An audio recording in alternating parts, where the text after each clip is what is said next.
There is a new player in the game, and that's your phone. Because yesterday, Leica announced the Leica LUX app that allows you to shoot with the Leica LUX and to emulate some lenses, apertures, and so forth. And is that going to replace your Leica Q or your Leica SL? Let's see. First off, let's talk about prices, subscription, and so forth.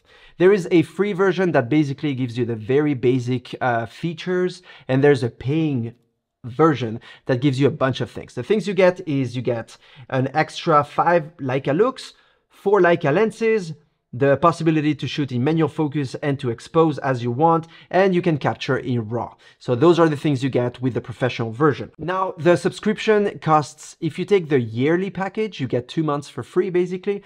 So it's gonna be around 70 Swiss francs, I don't know in Euro or USD, but you're getting 2 months for free. And if you get the monthly version, you're gonna pay 84, which means you're paying every month in the year. Like I said at the beginning of the video, you get the Leica LUX that you would get in the Leica photo app and you would get in the actual cameras, in the M's, in the Q's, and so forth. Those looks are standard, vivid, natural, classic, contemporary, eternal, black and white natural, black and white high contrast, which is, by the way, my favorite, blue, selenium, and sepia. So basically you get all the looks that you would get on your cameras. There are different features to achieve different results and do different things, such as flash, timer, you can get 2 or 10 seconds, grid, level, focus peaking, and histogram. So those are extra features you can use for your exposure. There are 3 quick access customizable buttons that you can set.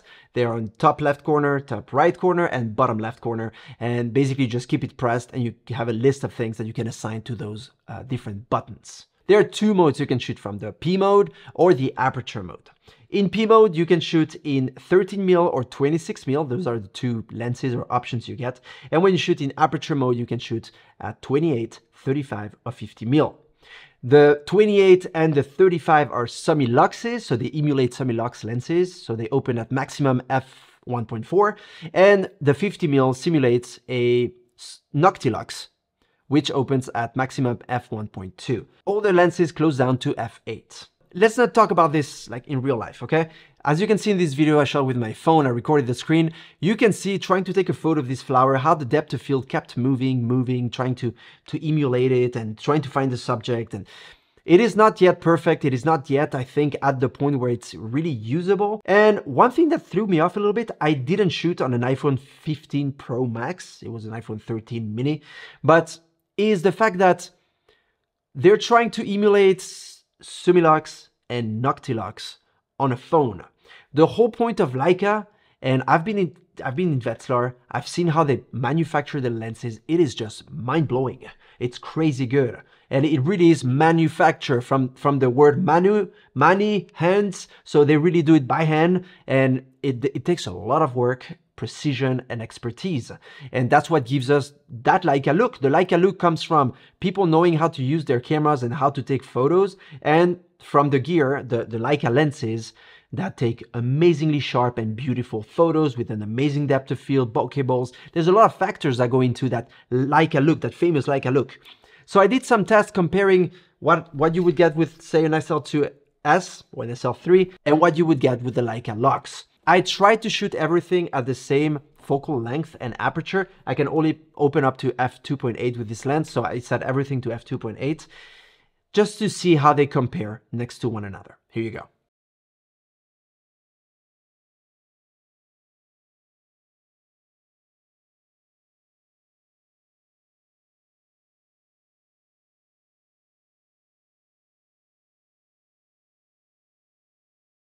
At some point, like I did this collaboration recently with Xiaomi, and by the way, you can go check the video up here. I made a review of that phone, and I enjoyed shooting with that phone because it had a 1-inch sensor, several focal length actual lenses at the back. It was nice and big, and you had a handle, you had a shutter button. You could really use it as a camera. Big screen, it was great. Now, I don't think this is going to give you that kind of results, and I don't think this app is ready. And also, it is not going to give you that Leica look. I tried, I'm sorry, it doesn't. It just doesn't. There's so much more that goes into getting that Leica look. as I said just before. So yeah, there is a section where you can, give a feedback, comments, improvements, suggestions. That's great. And it looks like this is more of a beta version that they're going to improve bit by bit. But I invite you to download the app. There is 2 weeks for free. And try it and let me know in the comment section below what you think about it. Am I totally wrong to think that, or is it something you feel the same way? I'm actually curious. I see you in my next video. I'm going to be testing great cameras very soon, so stay tuned. Don't forget to subscribe and keep smiling. Cheers.